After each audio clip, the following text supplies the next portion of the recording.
오늘 같이 보실 성경은 욥기 10장입니다.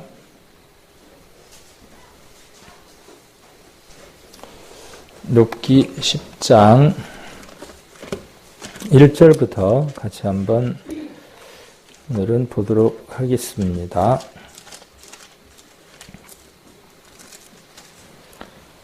(10장) 1절을 보시면 내 영혼이 살기에 곤비하니 내 원통함을 발설하고 내 마음에 괴로운 대로 말하리라. 우리도 이런 상황 가운데 처할 때들이 있던가요? 없던가요? 적어도 살아오면서 이런 시간들이 있었을 것이고, 혹 지금까지는 없었더라도 우리가 살아가는 삶 가운데에서 정말 이러한 시점들이 우리에게도 주어질 때가 있을 수도 있을 겁니다. 모든 사람들에게 주어지겠죠. 그럴 때 우리가 이제 욥기가 또 힘이 되기를 원하고, 욥이 하나님 앞에 어떤 모습으로 서 있었는지, 또 어떤 모습은 욥의 모습이 은혜가 되고 어떤 모습은 하나님 앞에 부끄러운 모습이었는지를 돌아볼 수 있는 시간들이 되신다면 앞으로 시간들을 보내면서 큰 도움이 되지 않을까 하는 생각을 해봅니다. 그래서 내 영혼이 살기에 곤비하다 이렇게 이야기를 하고 있습니다. 그래서 빌닷의 변론에 대해 욥의 응답이 계속되고 있는 겁니다. 욥 자신이 말하고자 하는 대상을 하나님께로 전환하기에 앞서 욥 자신이 갖고 있는 암울한 심경을 반복적으로 표현한다. 욥이 3번에 걸쳐 이러한 반복 형식을 취하는 것을 보면 세 친구의 반응을 짐작할 수 있다. 즉 친구들은 욥의 변증에 대해 냉소적인 태도를 보인 것 같다라고 쓰여져 있습니다. 세 친구들은 욥에 대해서 어떻게 바라보고 있었던가요? 욥에게 지금 어떠한 일들이 일어나고 있죠. 우리들에게도, 구원받은 우리들에게도 동일한 일들이 일어납니다. 욥에게 일어나는 것처럼 때로는 우리가 생각하는 대로 또 세상 사람들이 바라보는 것처럼 교회를 나가고 하나님을 믿고 광명 생명교회로 나옴으로 말미암아 많은 일들이 이 순풍에 단 것처럼 모든 일들이 잘 풀려질 때도 있어요. 그럴 때 사람들은 뭐라고 이야기하느냐 하면 교회를 다니면서부터 잘 됐다고 그렇게 이야기하기도 합니다. 그러나 또 반대로 어떤 때들이 있던가요? 반대로 어떤 때도 있냐면은 교회를 다니는 날부터 일이 잘 풀렸으면 좋을 것 같은데 일이 더 꼬이고 더 힘든 일들만 많이 생기는 거예요. 또는 잘 되다가 그런 일이 있을 수도 있고, 때로는 교회를 나왔지만 꼬이다가 어느 순간 또 잘 풀려질 때도 있죠. 그럴 때 우리는 어떠한 태도로 잘 되어지는 일들과 일이 안 풀리는 일들에 우리가 대처하느냐 하면 어떻게 대처하던가요? 일이 잘 되면 내가 뭔가 잘 살아서, 그렇죠? 뭔가 일이 잘 안 되면 내가 벌받을 만한 일이 덜어 있어서, 이렇게 이 권선징악, 그 다음에 또 악에 대한 징벌, 이런 것들로 우리는 모든 결과들을 생각한다는 것입니다. 근데 욥기가 이야기하고자 하는 것은 그것이 아니다는 것이죠. 그 어떤 일들이 순조롭게 잘 되어질 때에도 그 안에 하나님의 음성들을 읽고 하나님과 주파수를 맞추어서 살아가는 것이 정말 복 있는 사람이고, 또 반대로 우리 인생 가운데에 내가 원하는 일들이 이루어지지 않을 때에도 거기에 하나님의 뜻과 비밀한 것들이 숨겨져 있다는 것이죠. 오히려 일들이 잘 되어질 때보다는 내가 원하는 대로 그 일들이 이루어지지 않을 때에 오히려 하나님의 뜻이 더 그 속에 많이 숨겨져 있다는 사실이죠. 그런데 세 친구들은 어떻게 접근했습니까? 세 친구들은 욥의 그 상황에 대해서 어떻게 접근을 했어요? 우리가 신앙생활을 한 그 시점부터 세상 사람들의 이 관심의 대상이 되죠. 산 위의 동네가 되어져서 우리의 말 한마디라든가 우리가 살아가는 모든 것들이 그들에게 평가의 대상이 되기도 하죠. 그래서 우리에게 일들이 잘 되어지지 않을 때마다 뭐라고들 이야기를 하던가요? 하나님 믿는다더만. 뭐라 그래요? 그 꼴 봐라. 잘 돼야 될 텐데 하나님 믿으면서도 왜 아프고 왜 자녀들이 그렇게 잘 안 된다냐? 이렇게 이야기들을 하더라는 거죠. 그런 얘기를 누가 하더라는 겁니까? 여기 보면 욥에 가까운 그 친구들이 그러한 이야기들을 하더라는 것이죠.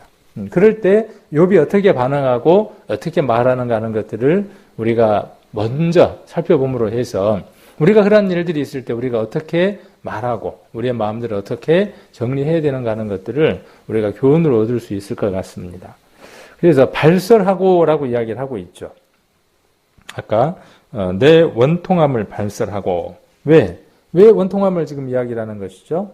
욥은 하나님 앞에 그렇게 징계받을 만한 어떤 문제가 생길 만한 일들이 없다고 생각하는데 새 친구들 와서 뭐라고 이야기하느냐 하면 지속적으로 계속 뭐라고 이야기하는 거예요.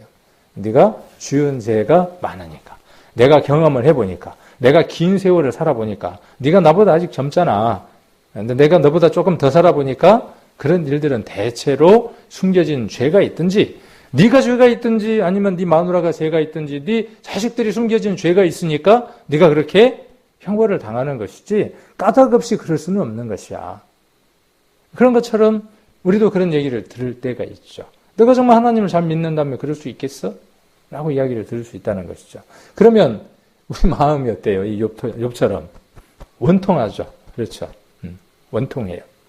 그래서 발설하고 그렇게 이야기를 합니다. 나로 하여금 나에 대하여 말하게 하라. 그런 뜻을 담고 있고 따라서 욥은 자기 자신의 결백함을 떳떳하게 말하고자 하는 것이죠. 내가 좀 원통해 죽겠다는 거예요. 너희들이 바라보는 것처럼 그런 관점의 삶을 내가 살지 않았다는 것이죠. 우리는 1장에서 그 내용들을 너무나 잘 알고 있죠. 욥이 하나님 앞에 어떻게 살았는지. 욥 자신뿐만 아니라 자기 자녀들이 혹 하나님 앞에 심중에서 죄를 범하였을까 싶어서 얼마나 하나님 앞에 무릎 꿇고 살았는가 하는 것들을 우리는 너무나 잘 알고 있습니다. 자, 2절을 보시면 내가 하나님께 아뢰오니 나를 정죄하지 마옵시고 무슨 연고로 나로 더불어 쟁변하시는지 나로 알게 하옵소서. 나를 정죄하지 마시고 욥의 대화의 상대자를 하나님께로 전환하면서 발설하는 첫 번째 얘기예요. 처음에는 친구들하고의 그 변론으로 주고받는 걸로 얘기가 되어졌지만 이제 여기서부터는 이제 누구하고 대화를 하는 내용이죠. 하나님하고 대화를 시작을 하는 거죠. 내가 하나님께 아뢰옵니다. 나를 정죄하지 마십시오. 그리고 무슨 연고로 나로 이렇게 힘든 일들을 있게 하시는지 나로 알게 해 주십시오. 라고 이렇게 대화 상대가 바뀌는 걸 볼 수 있습니다. 그래서 이것은 욥 자신이 갖고 있는 괴로움 신경을 토로하기 전에 하나님의 은혜를 구하고 있는 것이라고 볼 수도 있다. 이처럼 하나님의 은혜와 주권이 절대적이라는 사상은 본장 전체에 걸쳐 면면이 흐르고 있다. 우리가 욥기를 보면서 꼭 한번 생각해야 될 신약의 성경이 있다 그랬죠. 욥기를 보면서. 욥은 어떤 생각을 갖고 있었던가요? 우리 신앙인들이 구원을 받은 우리들이 욥기를 보면서 욥을 통해서 가장 중심을 두고 알아야 될 중심의 내용이 무엇이냐 하면 로마서입니다. 한번 로마서를 한번 보시겠습니다. 여기 10장은 잡아놓으시고 로마서를 한번 같이 보시겠습니다. 로마서 10 몇 장쯤 되는데 11장입니다.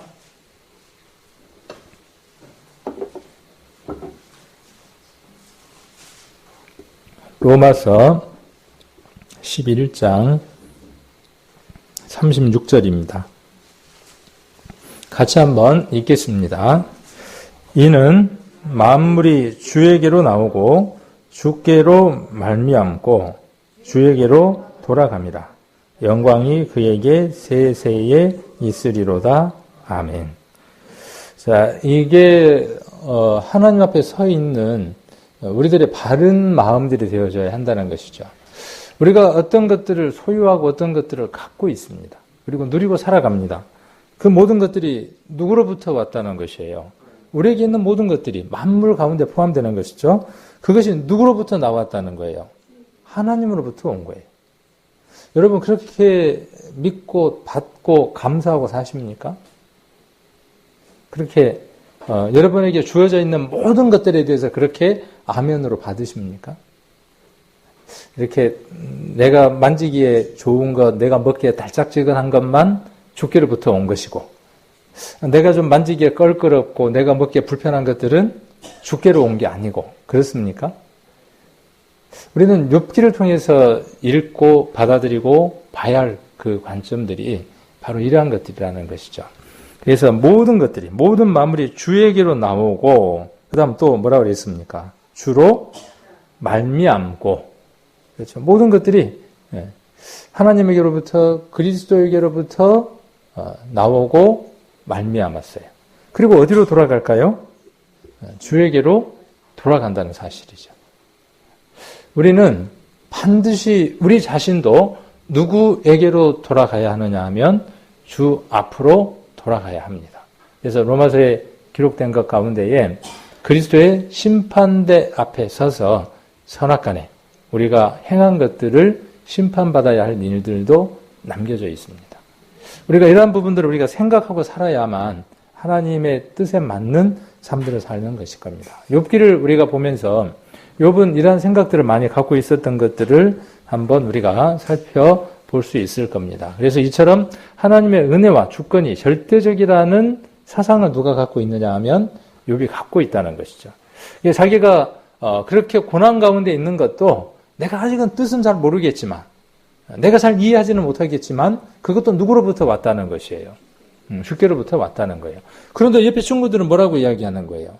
그게 무엇으로부터 왔다고 이야기를 하는 겁니까? 네가 살아간 삶에 잘못된 것으로 말미암은 것이다. 그 죄로부터 나온 것이고 죄로 말미암았다. 이렇게 이야기를 하는 겁니다. 우리도 때로는 우리에게 있는 그 아픔들이나 어려움들이나 고난들이 때로는 우리가 이해되지 않아서 하나님 앞에 욥처럼 물을 때들이 있죠. 무엇 때문입니까? 이렇게 물을 때들이 있습니다. 그때는 그 내용의 뜻이 무엇인지는 모르지만 시간이 지나서 보면 어떻든가요? 그때 하나님이 나와 가장 친밀히, 가장 가까이, 가장 힘있게 함께 하셨던 시간이 내가 고난 가운데에 함께 할 때는 사실입니다. 그때는 몰랐지만 욥기를 통해서 우리가 그런 부분들도 함께 생각을 해볼 수 있을 겁니다. 3절을 보시면 주께서 주의 손으로 지으신 것을 학대하시며 멸하시고 악인의 꾀에 빛을 비추시기를 선히 여기시나이까. 자기 자신, 욥 자신을 지금 어떻게 표현하고 있습니까? 지금 여기 보면 어떤 표현인 것 같아요? 하나님이 무엇을 지으셨습니까? 하나님이 별도, 그렇죠? 별 누가 지으셨습니까? 별 볼 일 없는 그 별도 누가요? 결국 그렇지 않죠. 별 볼 일 없는 별은 하나도 없습니다. 그 별 하나하나에 이름을 붙여두었죠. 욥기 뒤에 보면 이제 그런 내용들이 나오죠. 너는 이름을 무엇으로? 너는 금성으로, 너는 묘성으로, 너는 북극성으로. 모든 그 별들의 이름을 누가 지으셨느냐 하면 하나님이 지으셨어요. 별의 개수가 몇 개일까요? 혹시 별의 개수를 내가 다 셀 수 있다 하시는 분? 옛날에는 셀 수 있다고 생각을 했어요. 시력이 좋은 사람이 나는 세어봤더니 10,000개더라. 나는 세어봤더니 10,000개더라. 그러면서 서로 싸웠죠. 그런데 뭐가 발견이 되면서요? 이 광학 렌즈들이 발견되면서 그래서 우리가 지금 안경의 도움도 그거잖아요. 이 렌즈들의 발명에 의해서 눈이 나쁜 사람들이 멀리 보지 못하는 것, 가까이 있는 것 보지 못하는 것들을 이것에 의해 도움에 의해서 우리가 보고 있는 거죠. 이게 발견이 되면서 이것을 배우를 이용해서 어떠한 거리들을 두게 되면 아주 미세한 것도 아주 멀리 있는 것도 보게 되어졌죠. 그렇게 해서 육안으로 볼 수 없는 먼 거리에 있는 것을 확 당겨서 보니까 어떻든가요?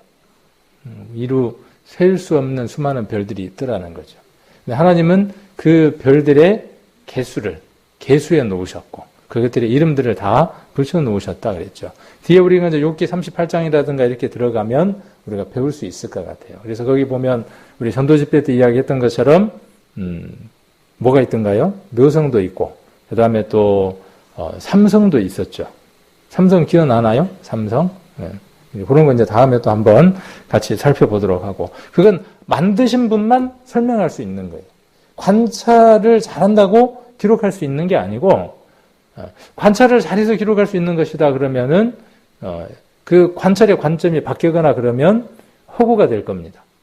그러나 관찰자의 시점이 아니라 그것을 만드신 분의 시점에서 기록을 해두었기 때문에 시간이 변하거나 과학이 바뀌더라도 성경은 진실된 그대로 있는 것이죠.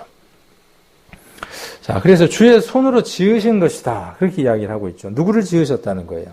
별도 누가 지으셨어요? 별을. 누가 지으셨습니까? 하나님이. 시편 한번 볼까요? 시편 8편. 욥기 앞에 있나요? 욥기 뒤에.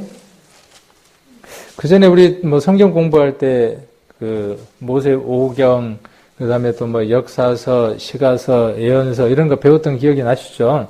예. 그래서 이 욥기, 시편, 잠언, 전도서는 어디에 해당이 된다 그랬죠? 시가서에 해당이 된다 그랬죠.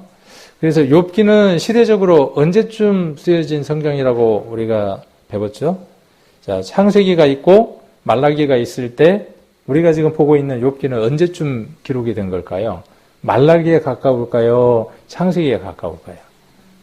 창세기 시대거나 그거보다 더 이전에 기록된 것으로 그렇게 우리가 욥기를 생각을 해볼 수 있습니다. 그러니까 성경에서 오래된 성경 가운데 하나이기도 하죠. 시편은 우리가 어디쯤 위치하고 있는 성경일까요?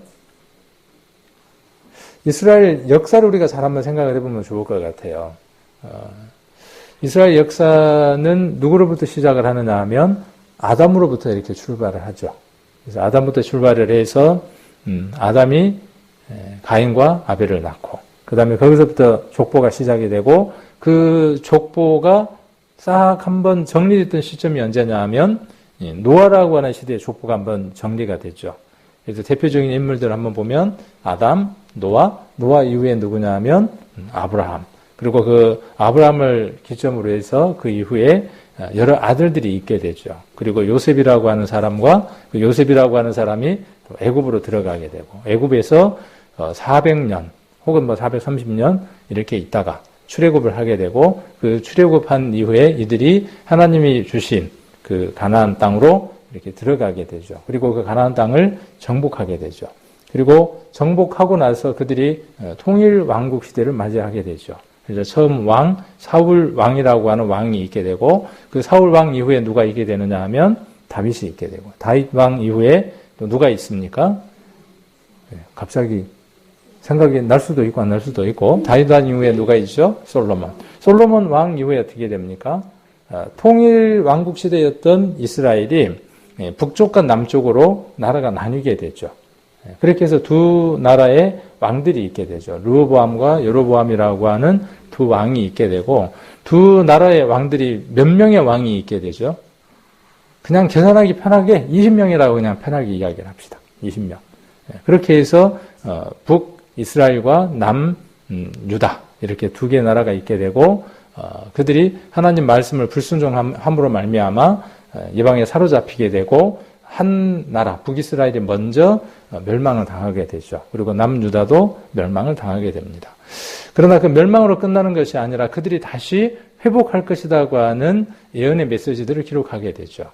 그래서 그들이 회복이 됩니다. 그래서 1차, 2차 또 교환을 하게 되죠. 그래서 그 교환할 때에 쓰여진 성경들이 어떤 성경들이 있고 그 다음에 통일왕국 시대 때 기록된 성경이 있고 분열왕국 때 기록된 성경들이 있죠.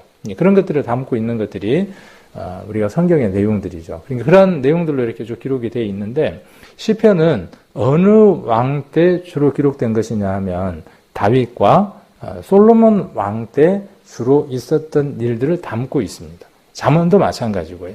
전도서도 마찬가지고. 시편, 잠언, 전도서. 전도서는 특히 누구에 관한 얘기죠? 전도서는 솔로몬에 관한 얘기. 아가서는 누구에 관한 얘기? 아가서도 솔로몬에 관한 얘기인데 솔로몬이 그토록 사랑했던. 근데 이쁜 여인? 뭔가 이뻤으니까 사랑했겠죠. 그러나 어떤 여인?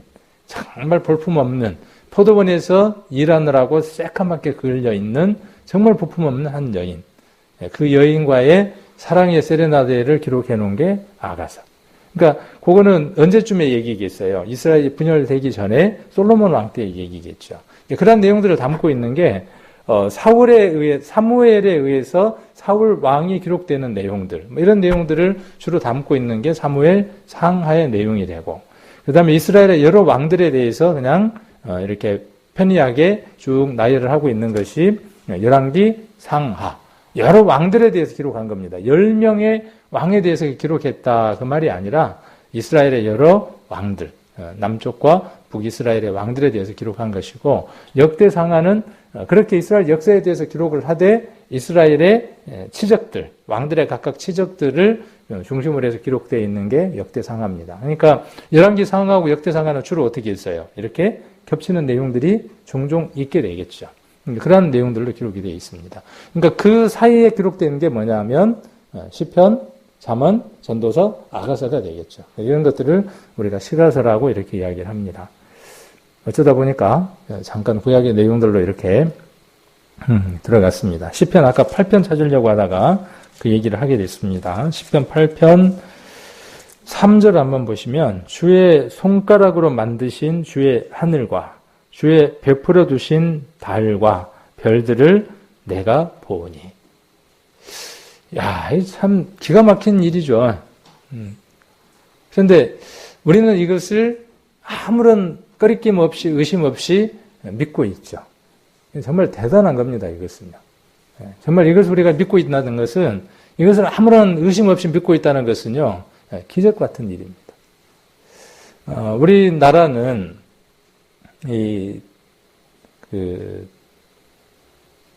종교 자체가 하나님을 거절할 수밖에 없는, 거부할 수밖에 없는 환경 가운데에 만들어진 나라입니다. 그래서 하나님에 대해서 많이 알기보다는 우상이라든지 이런 부분에 더 익숙해 있는 나라죠. 근데 이제 서양 같은 경우와 미국 같은 경우는 출발 자체가 기독교 국가니까 하나님을 믿는 것을 전제로 하게 되죠. 하나님이 계시다는 것을 대부분의 사람들이 인정을 하고 모든 것들이 출발이 됩니다. 특히 우리나라는 교회를 올 때 어떠한 사상 속에서 교회를 오느냐 하면 그 우상적인 사상 속에서 들어옵니다. 신이라는 개념이 하나님이라고 하는 그 개념이 어떤 보이는 것에 한정된 개념들을 갖고 출발을 합니다. 그래서 하나님, 신 그러면 가시적으로 눈에 보여야 하는 그런 개념들 속에서 종교를 시작하죠. 그래서 교회에 오면 그 교회 속에서도 그런 성경과 다른 사상 속에서 종교 생활을 합니다. 그러니까 신앙생활하는 게 신앙생활하는 게 아니라 종교생활을 하는 것이죠. 우리 교회에 가장 큰 장점이 있다면, 최고의 장점이 있다면, 물론 단점도 많이 있지만, 그런 건 이제 고쳐나가야 되겠지만, 가장 큰 장점은 뭐냐면, 그런 생각과 사고를 갖고 있는 분들에게 가장 먼저 하나님이 어떤 분인지 친절하게 잘 소개할 수 있는 교회라는 것이죠. 그래서 그런 시간들 우리가 전도 집회를 통해서 그 시간들을 갖습니다. 또 상담이라는 그 시간들을 통해서 가장 먼저 어떤 시간을 갖느냐 하면 하나님이 어떤 분인지, 그 하나님이 우리가 생각하고 있는 그런 개념의 하나님인지 아니면 그 하나님은 전혀 다른 능력을 갖고 계신 분인지를 우리가 성경 말씀을 통해서 배우게 되고 우리의 생각들을 바꾸게 됩니다. 그래서 히브리서 11장 6절에 보면 믿음이 없이는 기쁘시기 못하나니 하나님께 나아가는 자는 반드시 그가 계신 것과, 그러니까 신앙생활하는 데 있어서 가장 첫 번째 출발이 뭐냐면 하나님이 계신다는 것을 인정하지 않으면 그것은 마치 모래 위에다가 집을 짓는 것과 같습니다. 혹 이 시간 이 마음 가운데에 하나님이 어떤 분인지, 그분의 능력이 얼만큼 크신 분지에 대해서 이해하지 못하고 믿고 있지 못하다면 그것이 가장 첫 번째 단계라는 것이죠. 하나님을 알아야 그 다음 무엇을 할 수 있느냐 하면 그분이 무엇을 우리에게 원하시는지를 우리가 알게 되는 거죠. 그분이 계시는지를 아는 것이 가장 첫 번째 순서라는 것이죠. 욥은 어떤 지식을 갖고 있었죠? 세상에 수많은 지식이 있습니다. 그 지식들은요, 우리를 편안하게 만들어줍니다. 우리를 먹고 살게 만들어줍니다. 그렇죠? 어떤 지식을 가졌느냐는 것에 따라서요, 먹고 사는 그 편차가 어마어마하게 납니다. 그렇죠? 반도체를 만들 수 있는 능력이 있어요. 그런 지식을 배웠어요. 그럼 어디에서 일하겠죠? 반도체를 만드는 곳에서 일을 하는 겁니다. 만일에 반도체를 개발할 수 있는 사람이면 개발실에서, 조립밖에 할 수 없는 사람이면 어디에서? 조립 라인에서 뭐 하겠어요? 조립 라인에서 한 기계 부속처럼 그 일만 반복을 하는 겁니다. 내가 어떤 지식을 어떻게 아느냐는 것은요, 삶에 대한, 질에 대한 결과가 결정지어지기도 해요. 그래서 우리 부모들이 자식들에게 뭐라 그래요? 나는 못 배웠는데 너는 배워라. 배워라. 그래서 학원도 보내고 뭣도 하고 다 하잖아요. 그런 이유들이 무엇 때문이냐면 그것 때문에 그렇죠. 그래서 세상의 지식들은요, 우리를 풍요롭게 하고 우리를 넉넉하게 만들고 우리를 좀 더 나은 환경 속에서 살아가게 하는 겁니다. 그런데 지금 이 기록된 성경에 나와 있는 지식들은 무엇에 관한 지식이냐 하면 하나님에 관한 지식이죠. 하나님을 알려주는 책이에요. 반도체를 만들 수 있는 기술들이 어디에 있느냐 하면 대학을 다닌다든지 그러면 그런 거에 대한 지식들을 배우게 되겠죠. 어떤 사람은 그걸 익혀서 잘 활용할 수 있는 사람이 있는가 하면 어떤 사람은 그걸 배울 수 있는 능력이 없는 사람도 있어요. 그러나 이 하나님에 관한 지식은요, 누구든 무엇만 있으면요, 들을 귀만 있으면 얻을 수 있는 지식이에요. 단 무엇이 없어야 하죠? 자기 자신의 지식이 먼저 세워져 있으면, 선지식이 있으면 절대로 받아들일 수 없는 거예요. 그래서 어린 아이와 같은 마음이 되면 수용할 수 있는 지식. 그런데 이 지식은 어떻게 합니까? 이 지식은 세상의 것을 알게 하는 게 아니라 어디에 있는 것을 알게 해요? 영원한 하나님의 나라의 것들을 알게 하는 거죠. 그것을 준비할 수 있게 하는 겁니다. 자, 그 지식을 누구는 가지고 있었습니까? 욥은 가지고 있었어요. 자, 그리고 여기 지금 시편을 기록한 다윗은 무엇이라고 지금 이야기를 하고 있느냐 하면 손가락으로 만들었대요. 한번 이 표현을 한번 보세요. 주의 손가락으로 만드신 하늘, 달, 별, 뭐 이렇게 손 다 쓸 필요도 없대. 그냥 뭐만 갖고도 돼요. 손가락만 갖고도 만들 수 있는 거예요. 그러면 그분의 능력이 얼만큼 크시냐는 것이죠. 찬양도 이 찬양이 있죠. 얼마나 큰 능력이냐는 것이죠. 근데 우리는 간혹 그런 생각을 해봅니다. 저는 간혹 그런 생각을 해봐요. 그 크시고 그 무한한 능력을 가진 분이 내 속에 와 계신다. 이게 복음이고 구원이고 내가 하나님의 자녀가 됐다는 뜻인데, 그러면 내 마음은 분명히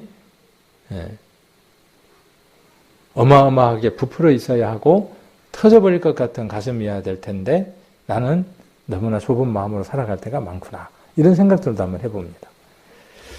그래서 여기 4절에 보면, 이제 8편 4절에 보면 사람이 무엇이 간데 주께서 저를 생각하시며 인자가 무엇이 간데 주께서 저를 권고하시나이까. 하나님이 그 모든 것들을 만드셨어요. 그 만드신 건 누구 때문에 만드신 것이냐 하면 사람 때문에 만들었다고 4절에 이야기를 하는 겁니다. 사람이 도대체 뭐기에 그러셨습니까? 라고 다윗이 하나님 앞에 지금 답을 알고 있지만 감사하듯이 지금 그렇게 시를 지어서 묻고 있는 거죠. 사람이 무엇인데 우리 사람을 위해서 하늘도 달도 별도 그렇게 지어 놓으셨습니까? 그리고 우리를 이렇게 돌봐주십니까? 권고라는 말이 돌봐주신다 그 말이에요. 바울은 사도행전에서 그렇게 이야기를 했죠. 생명과 호흡과 만물을 주신다고 그렇게 이야기를 했죠. 사람이 무엇이 간데 그럴까요? 매일 하나님을 거역하면서 살아가는데, 매일 미운 짓거리만 하면서 살아가는데도 불구하고 하나님은 여전히 어제와 같은 어제와 같은 그 햇빛을 우리에게 동일하게 주고 계시다는 것이죠. 그러함에도 불구하고 우리는 그 하나님에게로 돌아가려고 하지 않고 감사치 않는 면들이 있다는 겁니다. 아까 욥기로 한번 다시 돌아가서 보면 10장이었죠. 10편은 1장, 2장 이렇게 이야기하지 않는 이유가 시기 때문에 그렇습니다. 그래서 10편, 그래서 한 편, 두 편 이렇게 이야기를 하는 것이고요. 나머지는 그냥 몇 장 이렇게 이야기를 합니다. 10편, 욥기 10장, 아까 우리 다시 3절. 주께서 주의 손으로 지으신 것, 이거 지금 누구 얘기하는 겁니까? 자, 전후 문맥상 본절은 욥 자신이 받는 고난을 염두에 둔 것이므로 이는 일반적인 창조물을 가리키기에 앞서 욥 자신을 지시한다고 볼 수 있다. 직역하면 당신 손바닥의 역작이라고 할 수 있다. 아까 시편에 그의 주의 손가락으로 하는 것과 비슷한 느낌이죠. 당신 손의 작품이라는 표현이 쓰인다.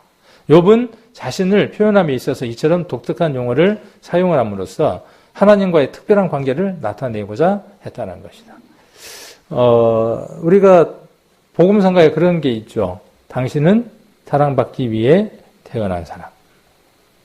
원래 그게 복음성가였나요? 누가 그러는데 원래 그게 아니었다네요. 그냥 가요처럼 이렇게 만들어졌는데 또 그렇게 됐다는 얘기도 있고 정확한 걸 한번 찾아봐야 되겠죠. 그런데 누가 그렇게 이야기를 했더라고요. 하나님이 만드신 최고의 걸작품이 뭘까요? 하나님이 모든 것들을 만드셨는데 그 가운데 최고 걸작품이 누구냐 하면 저와 여러분이에요. 참 하나하나 오밀조밀 한번 따져보세요. 얼마나 오묘한지 모릅니다. 눈썹이 눈 밑에 있으면 참 좋을 것 같죠. 그런 생각 한번 안 해보셨어요? 코가 이게 아래로 이렇게 있는 것보다 위쪽으로 있으면 좀 숨쉬기가 더 좋을 것 같잖아요. 그런데 또 어느 날 보면 코털이 이만큼 삐져나와가지고 이렇게 잡아당기고 뽑기도 해야 되고 아니면 가위로 자르기도 면도기로 하기도 해야 되는데 코털은 왜 있을까요?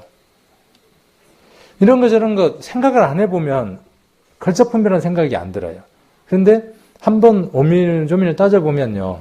정말 걸작품이라는 생각이 들어요. 이 코 하나만 봐도요. 코에 코털이 있는 건 뭐냐면요.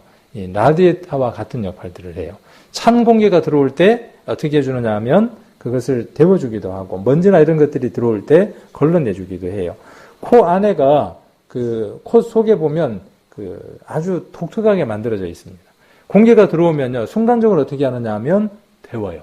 찬 공기가 들어오면 이 코 속에서 어떻게 하느냐 하면 순간적으로 데워서 폐나 이런 데 들어갈 때 찬 공기가 들어가지 않도록 데우는 역할들이 이 안에 있습니다. 이 코 하나만 갖고 공부를 해도요. 야, 하나님은 걸작품이다. 나의 걸작품이다. 그렇게 말할 수 있다는 거죠. 욥은 그래서 지금 뭐라고 이야기하고 있는 거예요? 자신에 대해서. 이렇게 말할 수 있는 것은요. 하나님에 대한 지식이 없으면 절대로 이렇게 이야기할 수 없습니다. 그래서 10장 뒤에 넘어가면 욥이 자기가 어떻게 빚어졌는가에 대한 내용들을 뒤에서 설명을 합니다.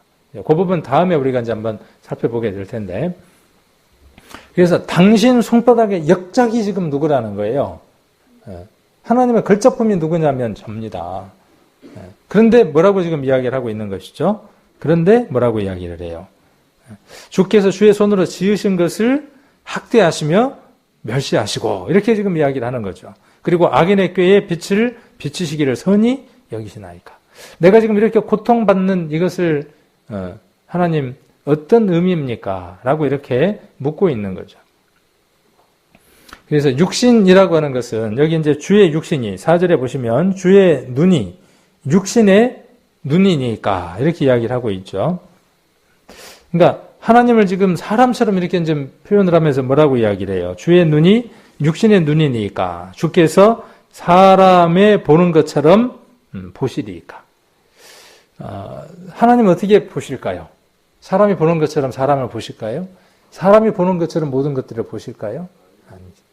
우리는 이런 것들을 통해서 우리가 어떤 것들을 한번 생각해 봐야 되느냐 하면 우리의 시각과 우리의 보는 것과 우리의 듣는 것과 우리의 말하는 것들이 어떻게 바뀌어져야 되느냐 하면 그리스도의 사람, 주일날 이야기했던 것처럼 그리스도의 영이 있는 사람, 하나님의 영이 있는 사람, 진리의 영이 있는 사람은 어떤 사람이냐 하면 그리스도를 품은 사람이고 그리스도와 같은 사람이죠. 하나님의 형상이 이루어져 있는 사람이므로 어떻게 볼 수 있는 사람이냐 하면 하나님과 같은 관점에서 보는 겁니다. 하나님과 같은 관점에서 듣고 하나님과 같은 관점에서 말하는 사람입니다. 그 사람이 어떤 사람이냐 하면 성도입니다. 그 사람이 하나님의 사람입니다. 그렇지 않을 때에는 그냥 나는 일반인인 거예요. 그래서 욥은 뭐라고 이야기를 하고 있느냐 하면 하나님은 그렇게 보시는 분이 아니잖아요. 새 친구들처럼 나를 그렇게 보시는 분이 아니잖아요. 나는 당신의 걸작품이잖아요. 내가 지금 멸시를 받거나 내가 지금 학대를 당하고 있는 것이 아니잖아요. 그렇죠?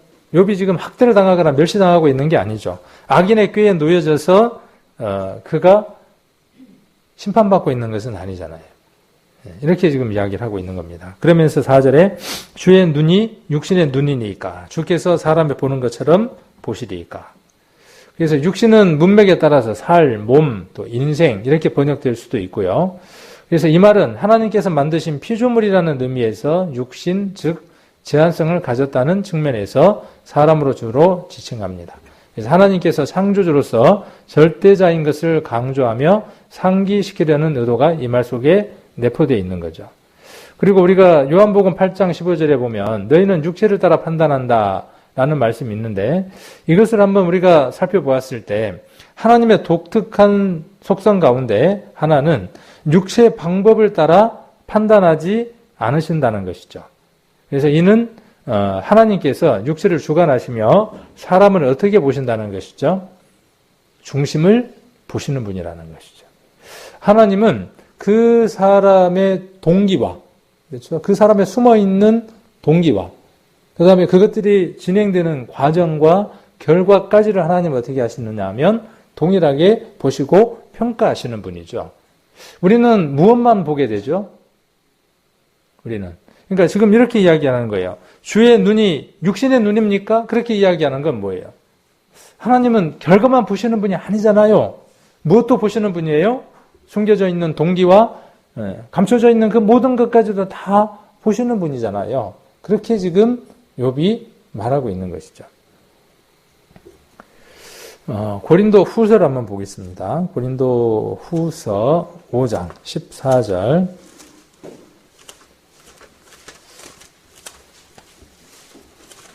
아까도 잠깐 말씀드렸지만 우리는 누구의 눈을 가진 사람이냐 하면 그리스도의 눈을 가졌고 그리스도의 귀를 가졌고 그리스도의 손을 가졌고 그리스도의 발을 가졌고 그리스도의 몸을 가진 사람들이죠. 그리스도의 머리도 가졌죠. 맞나요? 이 말에 동의하시나요? 우리는 그리스도의 것이니까 우리의 눈은 누구의 눈이에요? 그리스도의 눈이고. 그렇죠? 맞나요? 그러면 하나님은 어떻게 보신다고요? 우리가 사무엘상 16장 7절에 기록되어 있는 것처럼 하나님은 무엇을 보신다 그랬어요? 나 여호와는 중심을 보신다. 사무엘상 16장 우리 잘 알잖아요. 그 왕을 세우려고 할 때 삐까비리 함께 멋있게 근육질의 남자가 나왔을 때 그에게 기름 부으려고 할 때 하나님 뭐라고 말씀하셨어요? 용모와 신장을 보지 말라. 그렇게 말씀하셨죠. 그러니까 하나님은 외모를 보시지 않는다 그런 말이에요. 이게 이제 흑백론이라고 이야기를 하는 겁니다. 하나님은 무엇도 보시고요, 외모도 보신다는 것이에요. 근데 사람은 주로 뭐밖에 볼 수 없다는 거죠? 외모를 볼 수밖에 없다는 거예요. 그럼 제가 자주 그 말씀을 드리지만 사람은 중심을 들여다볼 수 있는 능력이 없으니까 우리는 중심에 있는 것을 무엇으로 드러내야 하는 것이죠? 외모로 드러내서 보여줘야만 하는 거예요. 그러면 우리가 하나님 앞에 삶을 살아갈 때는 우리는 어떤 모습으로 살아가야 합니까? 우리의 삶과 함께 중심이 일치되어져야 되겠죠. 그러면 하나님 앞에 우리가 보여야 하는 모습과 사람에게 보여야 하는 모습은 본질적으로 동일하다는 것을 알 수 있죠. 우리가 하나님 앞에 바른 모습으로 살아가면 누구도 충족시킬 수 있느냐 하면 사람을 충분히 충족시키고도 남습니다. 그러함에도 우리가 핍박을 받는다면 그 핍박은 하나님 앞에 상급으로 쌓이는 핍박이죠. 대체로 우리가 일반적으로 하나님을 기쁘게 해드리는 삶을 살아가면요, 세상 사람들도 칭찬을 합니다. 반드시 합니다. 네. 우리들 삶에는 이름표가 붙어 있죠. 어떤 이름이 붙어 있습니까? 그리스도의 사람이라는 이름표가 붙어 있죠. 우리가 실수하거나 우리가 잘못된 삶을 살 때 우리가 욕먹는 게 아니라 그 이름이 욕을 먹는 거죠. 이스라엘이 그랬던 것처럼. 그래서 우리의 삶은 아주 중요합니다. 하나님 앞에는 중심으로서, 우리의 중심이 보여지는 것이니까 중심으로서 우리의 삶들이 정리되어져야 되고 그것과 함께 삶이 일치되어져야 되고, 그렇게 할 때 사람들은 외모를 보고 그 외모를 통해서 하나님께 영광을 돌려드리는 것이죠. 아까 고린도 후서 찾으려고 그랬죠. 고린도 후서 5장 보겠습니다. 5장. 자, 이 말씀과 이 요한복음 8장에 나와 있는 너희는 육체를 따라 판단한다 하는 요한복음 8장 15절의 말씀과 병행이 되기도 하고 서로 이렇게 도움이 되어지는 말씀이기도 합니다. 그것과 같이 일치되는 말씀은 고린도 후서 5장 16절이 될 것이고요. 우리는 이 말씀을 조금 이해하기 위해서 5장 14절부터 한번 보겠습니다. 그리스도의 사랑이 우리를 강권하시는도다. 우리가 생각건대 한 사람이 모든 사람을 대신하여 죽었은즉 모든 사람이 죽은 것이라. 이 모든 사람 안에 내가 포함되어 있습니다. 저가 모든 사람을 대신하여 죽으심은 산 자들로 하여금, 이 산 자 안에 누가 포함되어 있냐 하면 제가 포함되어 있습니다. 지금 중점적으로 계속 여기서 우리가 성경을 보고자 하는 내용, 주된 내용들이 이겁니다. 죽었다는 것과 우리가 살아있다는 겁니다. 죄에 대해서는 죽었으니까 반응하지 않는 사람이어야 하고, 그리스도를 향해서 우리가 산 사람이니까 하나님을 위해서, 그리스도를 위해서 사는 삶에는 우리가 반응하고 열심을 다해서 살아가야 된다는 것에 대해서 지속적으로 지금 설교를 하고 있습니다. 그래서 산 자들로 하여금 다시는 저희 자신을 위하여 살지 않고 오직 저희를 대신하여 죽었다가 다시 사신 자를 위하여 살게 하려 함이니라. 우리의 구원의 목적이 이겁니다. 사람은 구원받는 데 목적이 있는 게 아니라 그 구원은 다시 어디에 목적이 있느냐 하면 여기에 목적이 있는 겁니다. 자, 그리고 16절에 그러므로 우리가 이제부터는 아무 사람도 육체대로 알지 아니하노라. 야, 저 머시기 있잖아. 옛날에 골치 아팠던 놈이잖아, 저거. 예. 교회 안에서 누구를 보면서 우리는 어떻게 이야기를 하죠? 간혹 우리 전도 집회 때 누군가가 참석을 해요. 그럼 뭐라 그래요? 쟤 완전히 코 한번 봐봐. 뻘게 갖고 쟤 구원 받을까? 그렇죠. 그 다음에 또 그 사람이 구원받고 살아가요. 살아갈 때, 교회 안에서 살아갈 때 우리는 그를 누구로 봅니까? 옛날에 동상 누구? 우리 동네에 있었던 머시기 아저씨. 이렇게 아는 것이죠. 우리는 교회 안에서 그렇게 알아야 된다고요? 그렇게 알아서는 안 된다는 것이죠. 그래서 이제부터는 아무 사람도 육체대로 알지 아니하노라. 비록 우리가 그리스도도 육체대로 알았으나 이제부터는 이같이 알지 아니하노라. 그런즉 누구든지 그리스도 안에 있으면, 여기 동그라미를 쳐야죠. 그리스도 안에 있으면 바뀌냐 아니냐, 구원 받았냐 안 받았냐 또 포함을 하겠지만 그 구원과 함께 구원 받은 사람이 그리스도 안에 있느냐 밖에 있느냐, 그러면 새로운 피조물이라. 이전 것은 지나갔으니 보라 새 것이 되어오더라. 그래서 구원함을 받고 이 교회 안에 살아가면 옛날의 머시기가 아니라 그는 그리스도의 것이에요. 그전에 그가 술을 먹고 개망나니 짓을 하고 뭐 오만 짓을 다 했다고 할지라도 그가 이 교회 안에서 하나님의 자녀라고 스스로를 소개하고 그렇게 믿노라고 고백을 한다면, 그가 내일 어떤 삶을 살려고 계획한다고 할지라도, 또 그렇게 살아간다고 할지라도 여전히 내가 그런 것처럼 나는 오늘 그리스도 안에서 살아가려고 발버둥 치지만 내일 내가 어떤 모습일지 내가 자신할 수 없는 것처럼, 그러나 그 삶은 누가 붙드신다는 것이죠? 하나님이, 그리스도가 붙드신다는 것이죠. 그러므로 우리는 우리 자신에 대해서 관대하죠. 죄를 범하거나 혹 실수했을 때 그래서 주님이 나를 용서해 주셨어 라고 우리는 우리 자신에 대해서 관대합니다. 그러나 그리스도 안에 있는 또 다른 형제 자매에게는 어떻습니까? 어떻게 형제 자매가 그럴 수 있어? 어떻게 목사가 그럴 수 있어? 어떻게 구역장이 그럴 수 있어? 어떻게. 이건 어떤 눈이냐 하면 하나님이 육체의 눈을 가지고 사람을 바라보시지 않는 것처럼 우리도 그 눈 안에 있어야 하는데 우리는 어떤 눈으로 있는 것이냐 하면 육체의 눈으로 보는 것이죠. 이건 연습이 필요한 겁니다. 끊임없는 연습들이 필요한 거예요. 그리고 자신에게 그렇게 계속 되물어야만 이루어질 수 있는 것이기도 합니다. 앞으로 육체대로 알지 마십시오. 아내로 어떻게 해야 돼요? 내 겁니까? 내 거라고 생각해서 망한 양반이 누구예요? 아담이에요. 내 거라고 생각해서 망했어요. 다 모든 출발들이 어디에서 있느냐 하면 내 거라고 생각하기 때문에 망하는 거예요. 아까 우리가 로마서에서 기록했던 것처럼 모든 만물이 누구로부터 왔는데 그로부터 나오고 그로 말미암았고 그렇게로 돌아가는데 그걸 누구 거라고 자꾸 생각하는 거죠. 내가 지금 쉬고 있으니까 내 거라고 생각하는 거예요. 집, 차, 모든 것들 누구 거라고 생각하는 거예요. 내 거라고 생각하는 거예요. 후 한 번 불면 어떻게 돼요? 후 한 번 불면 뒷날 아침도 아니고요. 뒷날 아침도 아니에요. 후 한 번 불면 몇 초 후면 내 거 아닙니다.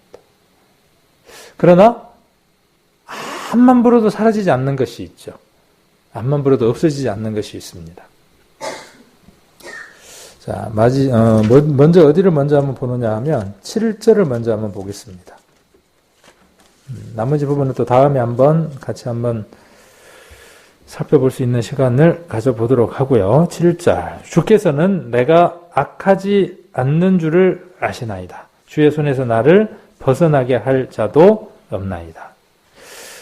욥은 계속 그렇게 이야기를 하는 거예요. 내가 악하지 않다는 것 하나님 잘 아시잖아요. 욥기 10장 7절입니다. 그런데 주의 손에서 나를 벗어나게 할 자가 없다. 이렇게 이야기를 하고 있죠. 그래서 7절을 같이 한번 보게 되면 이런 얘기를 하는 겁니다. 욥은 누구의 손에서도 욥을 벗어나게 할 자가 없다고 말하고 있는 거죠.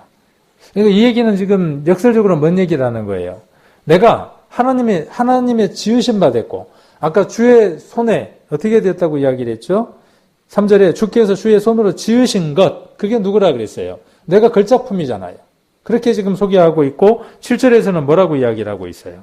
주의 손에서 라고 이렇게 지금 이야기를 하고 있죠.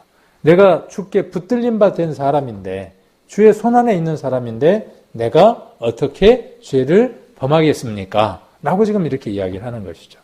어떤 면으로 이 말은 우리에게도 그대로 동일하게 적용되기도 하죠. 오늘 우리가 살아가는 삶들 가운데에서 비록 우리가 허물 가운데 있다고 할지라도 그 모든 허물들은 이미 그리스도께서 죄값을 치러주신 것들이라고 하는 믿음들 우리가 갖고 있죠. 세상 사람들의 이치로는 도저히 이해되지 않는 믿음을 우리가 하나 가지고 있습니다. 욥은 어떤 생각을 갖고 있느냐 하면 그 누구도 자기를 어디에서 빼앗을 수 없다는 거예요. 하나님 손에서 자신을 빼앗을 수 없다고 하는 절대적인 믿음을 갖고 있는 거죠. 여러분들도 이런 믿음을 갖고 있습니까? 내가 어떤 환경 가운데 있다고 할지라도, 내가 어떠한 상황 가운데 있다고 할지라도 그것은 주님께서 나를 멀리하고 버리신 것이 아니라 그때도 여전히 누구 손에 있다는 사실이에요. 욥은 지금 그렇게 이야기하고 있는 거죠. 세상 사람들 눈에 보기에는 그는 어떤 자예요? 버리운 자예요.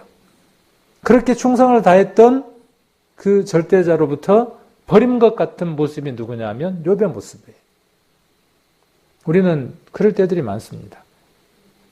세상 사람들의 그 기준에서 내게 있는 모든 것들이 다 사라져버렸을 때 우리는 어떤 생각들을 갖느냐 하면 나는 하나님으로부터 벌 받는다고 생각하고 버림을 받았다고 생각할 때가 있습니다.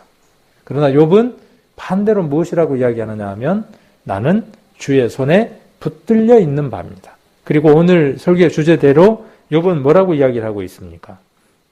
주의 손에서 나를 벗어나게 할 자가 있다고요, 없다고요? 없다고요. 우리는 이 요한복음에서 이러한 말씀들을 한번 확인을 해볼 수 있습니다. 요한복음 10장 28절. 요한복음 10장 28절입니다. 어쩌면요, 욥이 이렇게 간증하고 있는 이 간증들이 우리와 한번 대입을 시켜서 생각을 해보면 이런 말씀들로 우리가 어떻게 볼 수 있냐면 동일하게 확인하고 간증해 볼 수 있습니다. 요한복음 10장 28절, 29절 같이 한번 읽겠습니다. 내가 저희에게 영생을 주노니 영원히 멸망치 아니할 터이요 또 저희를 내 손에서 빼앗을 자가 없느니라. 저희를 주신 내 아버지는 만유보다 크심에 아무도 아버지 손에서 빼앗을 수 없느니라. 그렇게 보일 수는 있어요. 그렇죠? 우리가 세상 사람들처럼 우리의 가족들이 어느 날 교통사고로 또 그렇게 세상을 떠날 수도 있어요. 오늘은 그렇지 않지만 내가 정말 사랑하는 사람이 내 곁을 떠날 수도 있어요. 내가 원치 않지만. 그러나 그것이 세상 사람들처럼 그 모든 것들이 하나님이 내 곁으로부터 떠났거나 하나님이 나를 버렸다고 하는 증표는 아니다는 것이죠. 오히려 그분이 나를 더 굳세게 붙들고 있다는 것이죠. 우리가 구원받고 난 이후에 지난 날들 한번 생각을 해봅니다.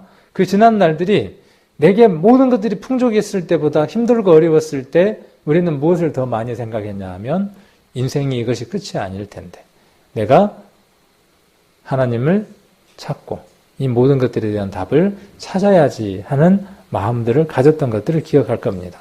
또 그것으로 말미암아 우리가 구원을 얻은 사람들도 있습니다. 모든 형편들이 잘 풀렸다면 하나님을 안 찾았을 것이라는 거죠. 얼마나 다행입니까? 모든 것이 잘 풀려서 잘 먹고 잘 살다가 여기 있는 영생을 얻지 못하는 것보다 이 세상의 것들이 비록 내 마음대로 안 되어져서 이것을 풀려고 하나님을 찾음으로 말미암아 이 영생을 얻는다면 이것처럼 귀한 것이 어디 있겠습니까? 혹 내가 불의의 사고로 내 몸이 다치더라도 우리 그런 분 중에 한 분이 우리 유태우 경제님이죠. 우리 다리 수술을 했다가 우리 성도를 만나고 또 그것을 기점으로 해서 또 신앙생활을 하게 되죠. 그 불의한 일, 불편한 일들이 하나님을 만나는 일들이 되죠. 모든 그런 감정들이 우리 안에 있을 겁니다.